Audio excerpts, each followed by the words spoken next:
अस्सलामु अलैकुम अज़ीज़ तलबा व तालिबात। उम्मीद है कि आप सभी अपने अपने घरों में बखैर व आफियत होंगे। प्यारे बच्चों, जैसा कि हमने नज़म जिसका अनवान एक लड़की है और जिसका शायर अख्तर शिरानी है,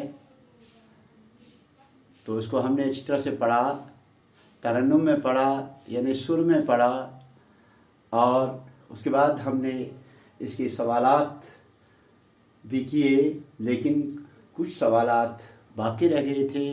तो आज प्यारे बच्चों हम इन सवालात को पढ़ेंगे और इनको अच्छी तरह से दोहराएंगे। दोहराने के बाद हम इनको समझने की कोशिश करेंगे और फिर अपनी कापी पर कलमबंद करेंगे। तो प्यारे बच्चों, कल आपने सवाल नंबर 2 को मुकम्मल कर दिया, जिसके 4 हिस्से हैं, और आज प्यारे बच्चों हम सवाल नंबर 3 को पढ़ेंगे, जिसको मैंने आपके यहाँ वाइट बोर्ड पर भी दर्ज किया है। तो प्यारे बच्चों, सवाल नंबर 3 जो है उसको भी हमने कंप्लीट कल किया है, और आज जो है ये सवाल नंबर 4 जो है, आज हमने इस सवाल नंबर 4 को समझना है, और फिर प्यारे बच्चों समझने के बाद हमने इसको अपनी कापी पे दर्ज भी करना है। उम्मीद है कि सब बच्चे मेरी तरफ ध्यान दे देंगे। प्यारे बच्चों, सवाल नंबर 4 जो है, आप अपनी किताब बहारिस्तानी उर्दू को सफ़ा नंबर 72 पे खोलिए, जहाँ पे आपको ये दिया गया होगा कि दिए गए लफ्ज़ों से खाली जगहों को भर लीजिए। यानी कुछ अल्फाज दिए गए हैं, उन अल्फाज को आपने खाली जगहों में भरना है, जो कि आपने कल भी किया है। आज मैं थोड़ा उसका इआदा करूँगा। तो प्यारे बच्चों, सवाल नंबर 3 में जहाँ पे इसका एक हिस्सा है वो ये है कि जहाँ डैश घनेरी झाड़ियों में चहचहाती हूँ, तो जहाँ डैश की जगह हम लिखेंगे जहाँ चिड़ियाँ घनेरी झाड़ियों में चहचहाती हूँ। इसका दूसरा पार्ट है जहाँ शाखों पे कलियाँ नित नई डैश लुटाती हूँ। यानी जहाँ शाखों पे कलियाँ, नित नई का मतलब है नए नए, नित नई, शाबाश, अगर आपको याद होगा तो जहाँ शाखों पे कलियाँ नित नए गीत गाती हूँ, लुटाती हूँ। यहाँ पे आएगा जहाँ शाखों पे कलियाँ नित नई गीत गाती हूँ। और इन पे डैश कुकू के मीठे गीत गाती हूँ, और इन पर कोयलें कुकू के मीठे गीत गाती हूँ। वहाँ मैं हूँ, मेरी हम जोलियाँ हूँ और झूला हूँ। इसको प्यारे बच्चों हमने कल यहाँ तक पढ़ा है। आज हम इसी किताब से यानी बहारिस्तानी उर्दू से सफ़ा नंबर 73 यानी 73 को देखिए आप, जहाँ पे ऊपर सवाल नंबर 4 होगा। ये सवाल है, आप अच्छी तरह से देखिए। इस पे क्या लिखा है? जोड़ मिलाइए, जोड़ मिलाइए, यानी हमने जोड़ को मिलाना है। यानी जो लफ्ज़ जिस लफ्ज़ के साथ मिलता है हमें उसके साथ उसको मिलाना है। जैसे यहाँ पर हमने किया है अलिफ बे, यानी कालम अलिफ और कालम बे। कालम अलिफ में से हमने लफ्ज़ को चुनना है, फिर उसके साथ जो लफ्ज़ मिलता है, मिलता जुलता है, यानी जो उसके साथ ताल्लुक़ रखता है, हमें उसी को उसके साथ मिलाना है। जैसे यहाँ पर लिखा है, ये आपकी किताब में दर्ज है, चिड़ियाँ, कोयल, फूल, चश्मा, बरसात। फिर लिखा है कालम बे में सब्ज़ा, चहचहाना, कुकू, पानी, खुशबू। और हमने इसको यहाँ पे भी आपकी सहूलियत के लिए यहाँ इस सुर्ख स्याही से बनाया है, और आप इसी की तरफ ज़्यादा तवज्जो दे दोगे क्योंकि यहाँ पे आपका सवाल है और यहाँ मैंने इसको जवाब लिखा है। तो प्यारे बच्चों, जो पहला है चिड़िया, इसके साथ आएगा चहचहाना। यानी चिड़िया के साथ क्या आएगा, चहचहाना। इसी तरह कोयल है, कोयल के साथ क्या आएगा, कूकू। इस तरह से फूल है, फूल के साथ क्या आएगा, खुशबू। इस तरह से चश्मा है, चश्मा के साथ आएगा पानी।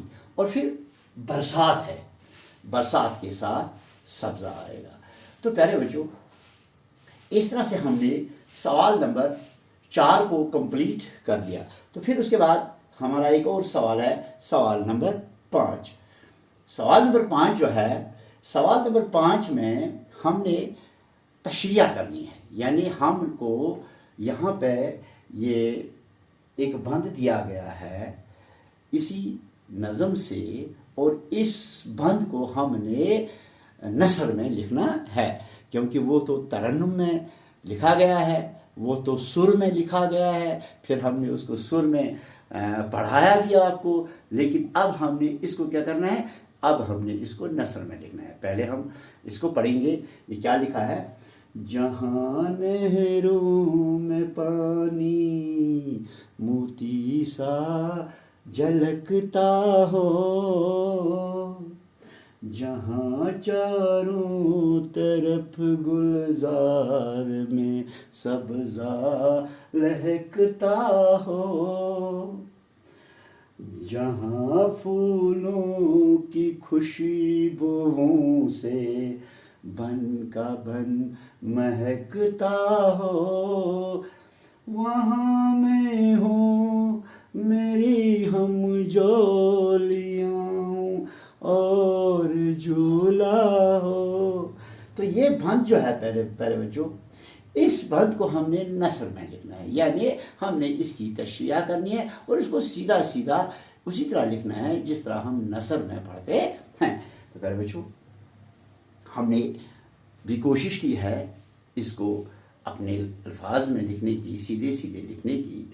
तो प्यारे बच्चों, यहाँ पर क्या है, जवाब में मैंने लिखा है, नाज़म एक लड़की, मैं शायर अख्तर शीरानी फरमाते हैं कि लड़की उस जगह रहना पसंद करती है जहाँ दूर से नदियों के पानी की चमक दिखाई देगी, जहाँ बाग में चारों तरफ, यानी चारों तरफ ने हर एक साइड में, जैसे हमारा मशरिक है, मगरिब है, शुमाल है, जुनूब है, इन्हीं को हम चारों तरफ कहते हैं। जहाँ चारों तरफ सब्ज़ा हवा से लहराता हो, यानी जहाँ पर ये सब्ज़ा जो है, ये सब्ज़ घास जो होती है वो हवा से क्या लहराता हो, और जहाँ पूरे जंगल के जंगल में खुशबू से, फूलों की खुशबू से हर तरफ फूल जो हैं अपनी खुशबू 400 यानी चारों तरफ फैलाएं, और उसी जगह पर मेरा झूला भी होना चाहिए और मेरी सहेलियां भी होनी चाहिए और मैं भी वहीं पर रहना पसंद करती हूँ। तो ये जो बंद है, जो नसर है, इसको हमने नसर में लिखा चूँकि ये नज़म में था और तरन्नुम में था।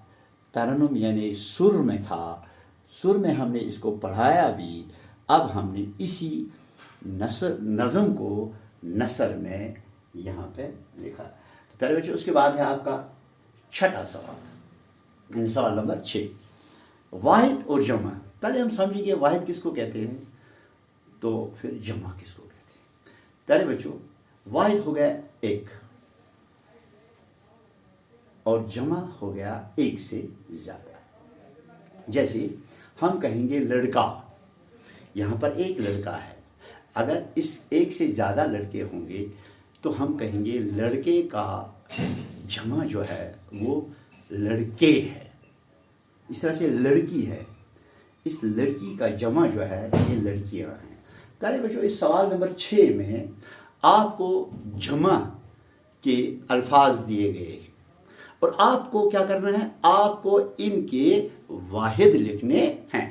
जैसे आप अपनी किताब को खोलिए, सवाल नंबर इसी 6 के नीचे यहाँ पर लिखा गया है कि जाड़ियाँ, जाड़ियाँ, शाखें, कलियाँ, हम जोलियाँ, चश्मे, नहरें, ये जमा है। अब आपको इनके वाहिद लिखने हैं। जैसे हम यहाँ जाड़ियाँ, जब जाड़ियाँ की बात आ गई, ये बहुत सारी जाड़ियाँ हैं, तो इसका वाहिद जो है वो जाड़ी आएगा, यानी जाड़ी, जाड़ियाँ। इस तरह से शाखें, शाखें, दरख्त की बहुत सारी शाखें होती हैं। जैसे ये दरख्त है, इसकी यहाँ से एक शाख है, यहाँ से एक शाख है, यहाँ से एक शाख है, यहाँ से एक शाख है, ऊपर से शाख है। इन सब शाखों को हम शाखें कहते हैं। अब इन शाखें का हमें वाहिद लिखना है। शाखें का वाहिद है शाख। इसी तरह से कलियाँ, कलियाँ, कलियाँ जो हैं, इसका वाहिद आएगा कली। इसी तरह से हम जोलियाँ, हम जोलियाँ का वाहिद आएगा हम जोली। इसी तरह से चश्मे, यानी बहुत सारे चश्मे, जहाँ से हम पानी लेते हैं, पीने का पानी, तो इसका वाहिद आएगा चश्मा। क्या आएगा? चश्मा। इस तरह से नहरें, यानी बहुत सारी नहरें, एक से अलावा नदी नहरें, तो हम क्या कहेंगे? इसका वाहिद जो है वो है नहर, नहरें, नहर। और उसके बाद प्यारे बच्चों, इसके नीचे लिखा हुआ है नज़म में लफ्ज़ चहचहाना आ गया है। यानी आपने जब नज़म अपनी पढ़ी, जब आपने एक लड़की को पढ़ा, तो वहाँ पर एक लफ्ज़ चहचहाना आ गया है। क्या है वो चहचहाना? जहाँ चिड़ियाँ घनेरी झाड़ियों में चहचहाती हूँ। तो चहचहाना जो है, इससे हट लगाकर चहचहाट बनता है। चहचहाट, चहचहाहट, चहचहाहट, चहचहाहट, यानी चहचहाहट बनता है। नीचे लफ्जों में हट लगाकर, यही कुछ लफ्ज दिए गए हैं, आपको भी हेटे हट लगाना है। जैसे थरथराना, जब हम थरथराने की बात करेंगे, अगर हम इसको हट लगाएंगे तो वो क्या होगी? थरथराहट, थरथराहट है। थरथराहट ऐसे होता है, थरथराहट। इस तरह से गुनगुनाना, गुनगुनाहट, गुनगुनाना यानी गुनगुनाहट। इसी तरह से मुस्कुराना, मुस्कुराहट, गड़गड़ाना, गड़गड़ाहट।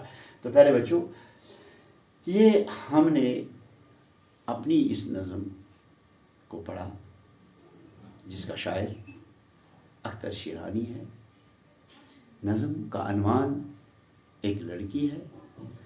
मुझे उम्मीद है कि आप सभी बच्चे इस नज़म को ज़बानी याद करोगे, क्योंकि आपका सवाल नंबर 7 जो है यहाँ पर, इस सवाल नंबर 7 को आपको करना है, जो मैं आपसे सुनाऊंगा। क्या है सवाल नंबर 7?